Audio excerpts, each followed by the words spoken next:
अस्सलाम वालेकुम, मैं हूं जावेद फ़ारूकी। नाज़रीन, तवील गैर हाज़िरी के बाद एक बार फिर आपके सामने हैं और आज हालात कुछ ऐसे हैं कि जिसके बाद मजबूर हो गया मैं कि ये कुछ ना कुछ आपके साथ हम कलाम हुआ जाए। और क्योंकि इस वक्त जो मामलात हैं वो बहुत ही संगीन होते जा रहे हैं मुल्की सियासत के हवाले से। न सिर्फ ये सियासी बल्कि एक आइनी बहरान बन चुका है। इदारे एक दूसरे के आमने सामने आ चुके हैं। पार्लियामेंट और सुप्रीम कोर्ट, ये दोनों इस वक्त एक दूसरे के आमने सामने हैं और इसके पीछे बिलाशुबा एक सियासी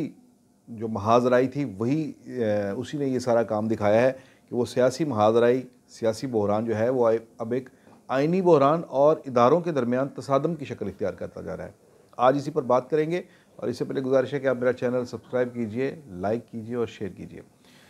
नाज़रीन,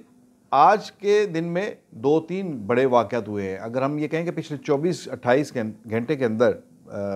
2 दिन के अंदर, तो ये ज़्यादा बेहतर होगा कि कल जब सुप्रीम कोर्ट ने हुकूमत की तरफ से जो सुप्रीम कोर्ट के हवाले से जो एक बिल जो था पार्लियामेंट के अंदर पेश किया गया, उस पर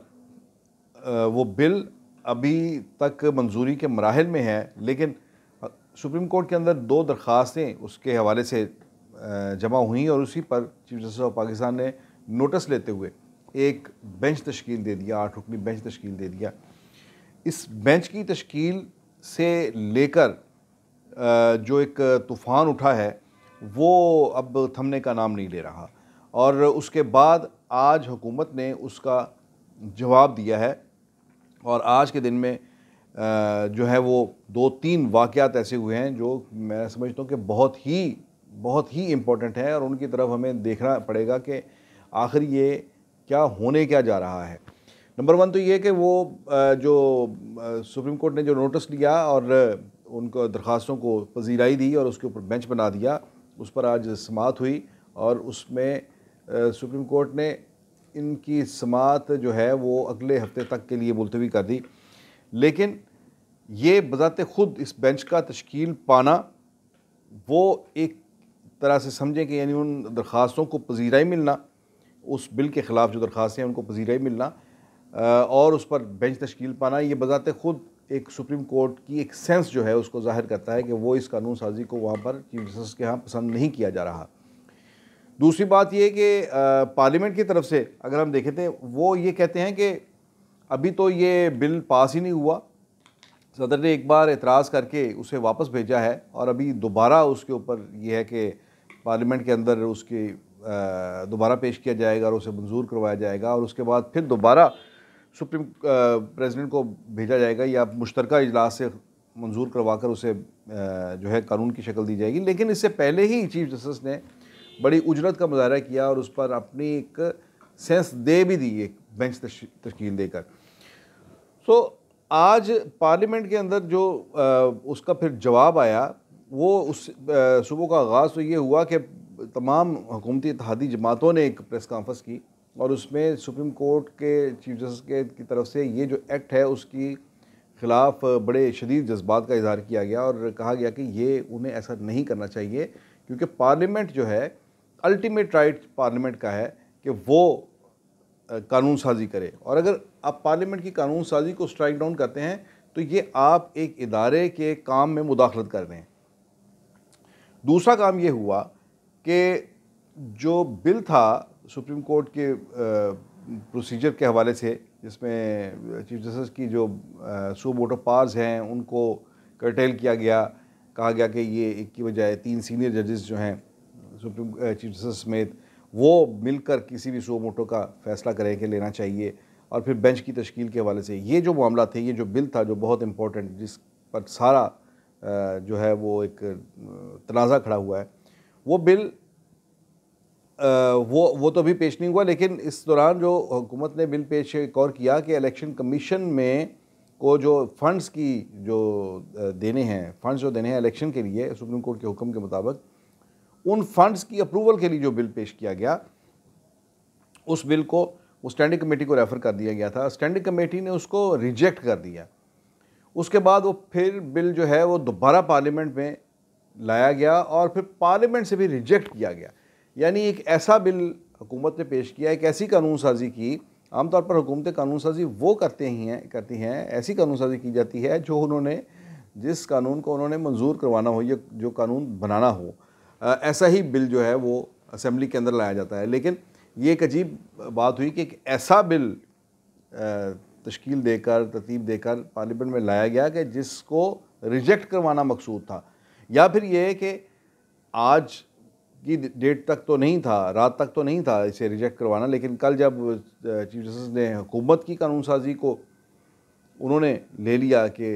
उसके ऊपर बेंच बना दिया, तो फिर इस तरफ से भी ये एक जवाब आ गया। सो ये एक बहुत बड़ा मैसेज है क्लियरली सुप्रीम कोर्ट को कि चलो तो चले जाओ, कि अब ये उसके लिए सख्त अल्फाज हम क्या इस्तेमाल करें कि आप को जिसे कहते हैं कोरा जवाब दे दिया कि आप ये कह रहे हैं कि इलेक्शन करवाएं, हम इलेक्शन नहीं करवा रहे, हम इस इलेक्शन के लिए पैसे ही नहीं दे रहे। हमारी पार्लियामेंट ने आपकी इस डिमांड को रिजेक्ट कर दिया है कि वो कह रहे हैं कि हमारे पास पैसे नहीं हैं आपके डिमांड को पूरा करने के लिए। सो ये एक बड़ा लाउड एंड क्लियर मैसेज है सुप्रीम कोर्ट के लिए। उसी तरह से पैरेलल उसके जो काम हो रहा है वो ये है कि पहले तो ये ख्याल था कि शायद ये बिल पेश करके मुस्लिम लीग नून ने और इत्तेहादी जमातों ने प्राइम मिनिस्टर को सिक्योर किया है कि उनके ऊपर कोई तौहीन अदालत की कार्रवाई ना हो, कि प्राइम मिनिस्टर ये जाकर ये कहने के लायक हों कि हम आपके हुक्म के मुताबिक इलेक्शन के लिए पैसे दे रहे हैं। और बल्कि इस हुकूमत के इस बिल के ऊपर तो कई जगह पर यह तनकीद भी हुई कि एक तरफ हुकूमत करारदाद मंजूर कर रही है कि हम सुप्रीम कोर्ट के उस फैसले को तस्लीम नहीं करते जिसमें उन्होंने मई में इलेक्शन करवाने का कहा है, 14 मई को इलेक्शन करवाने का कहा है, लेकिन इसके साथ ही हुकूमत ने उन इंतखाबात के लिए फ़ंड्स के लिए बिल भी पार्लियामेंट में पेश कर दिया है। सो ये हुकूमत कर क्या रही है, लेकिन आज हुकूमत ने उस बिल को रिजेक्ट करके सुप्रीम कोर्ट को बड़ा खुल के ठोक के दो टोक जवाब जो है वो दे दिया कि हम आपके कहने पर फ़ंड्स नहीं दे रहे, जब फ़ंड्स नहीं दे रहे तो फिर इलेक्शन भी नहीं है। इसके साथ ही स्पीकर ने कल कौमी सलामती कमेटी का इजलास जो है, कौमी असम्बली की जो कमेटी है उसका इजलास तलब कर लिया है और उस इजलास में chief of army staff general Asim Munir उनको ख़ास तौर पर मदऊ किया गया है कि वो मुल्क के अंदर लॉ एंड ऑर्डर की जो सूरत हाल है उसके हवाले से इन कैमरा ब्रीफिंग देंगे। ये एक बहुत ही गैर मामूली इजलास है। ये इससे पहले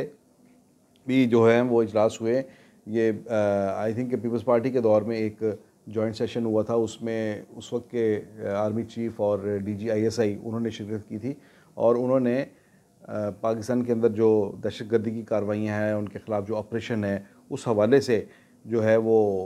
उन्होंने ब्रीफिंग दी थी कि ऑपरेशन जो है वो कहाँ तक पहुँचा है। अब फिर एक नए ऑपरेशन की बात सुनने में आ रही है कि नया ऑपरेशन जो है वो लॉन्च किया जा रहा है जो दहशतगर्द तंजीमों के ख़िलाफ़। तो इस हवाले से कल के इजलास के अंदर जो है वो आर्मी चीफ ब्रीफ करेंगे इजलास को, और ये जो ब्रीफिंग है ये बहुत ही इम्पोर्टेंट करार दी जा रही है इस लिहाज से कि ये एक ब्रीफिंग भी सुप्रीम कोर्ट को ये बावर कराने के काम आ सकती है या उसके लिए इस्तेमाल की जा सकती है कि मुल्क के अंदर हालात ठीक नहीं हैं और सिक्योरिटी फोर्सेस जो हैं वो दहशतगर्दों से निपटने के लिए वो ऑपरेशन में मसरूफ़ हैं। अच्छा, एक तरफ तो ये जो तालिबान के ख़िलाफ़ TTP के ख़िलाफ़ एक ऑपरेशन उसकी तैयारी की जा रही है, लेकिन उसके साथ साथ पंजाब के अंदर वो तो हमारी सिक्योरिटी फोर्सेस कर रही हैं, यानी अफ़वाज पाकिस्तान कर रही हैं ये दहशतगर्दों के ख़िलाफ़। दूसरी तरफ पंजाब पुलिस को जो है वो भी एंगेज हो गई है, वो कच्चे के इलाके में उन्होंने डाकुओं के ख़िलाफ़ ऑपरेशन शुरू कर दिया है।